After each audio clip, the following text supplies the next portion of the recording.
Mapagpalang araw po sa inyong lahat. Ngayon po ay araw ng Sabado, ika-18 ng Hulyo. Pakinggan po natin ngayon ang mabuting balita ng Panginoon. Pagbasa mula sa aklat ni Propeta Mikas. Sumpain ang mga nagbabalak ng kasamaan sa buong magdamag at maagang bumabangon upang ito'y isagawa.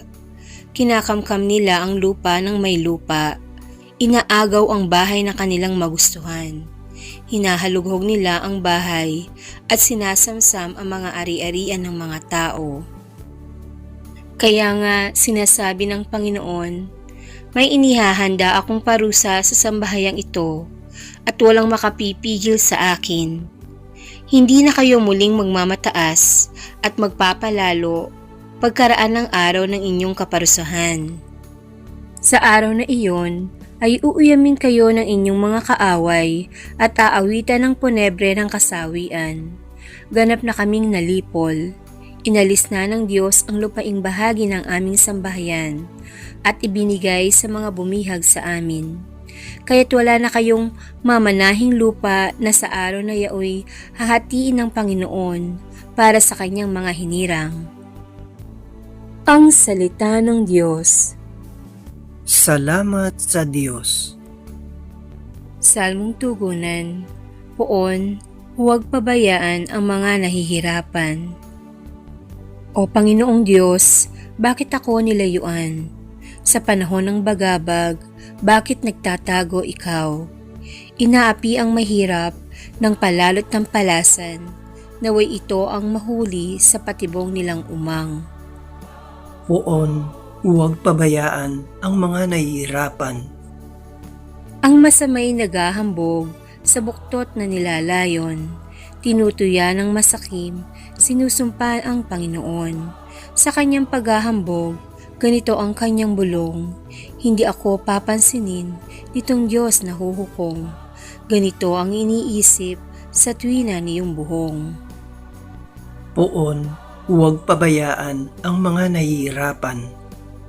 Sinungaling magsalita, lapastang at mapagbanta, at masakit kung mangusap, masama ang kanyang dila. Sa liblib ay nangungubli, nag-aabang, at ang nasa'y patayin ang walang sala at walang malay na nilikha. Poon, huwag pabayaan ang mga nahihirapan. Kita mo ang nalulungkot, pati na ang nagdurusa. Ika'y laging nakahanda sa pagtulong sa kanila. Ang wala nang maasahan ay sa iyo nagpupunta pagkat di ka nagkakait ng tulong mo sa kanila.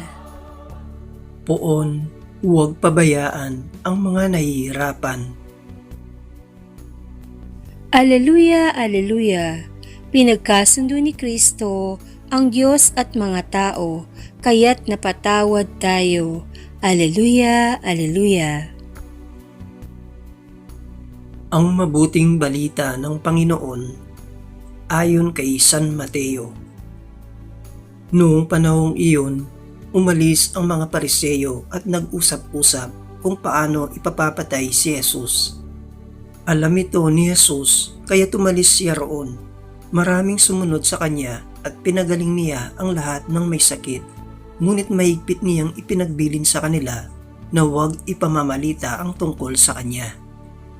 Nangyari ito upang matupad ang sinabi ni Propeta Isaías.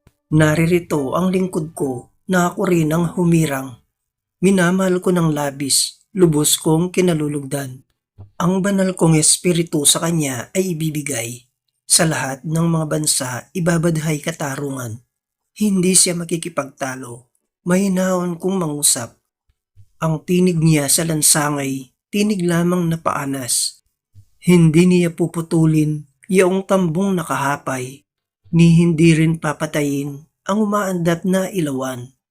Hanggang itong katarungay, mapagtagumpay niyang ganap at ang pag-asa ng tao sa kanya ay ilalagak.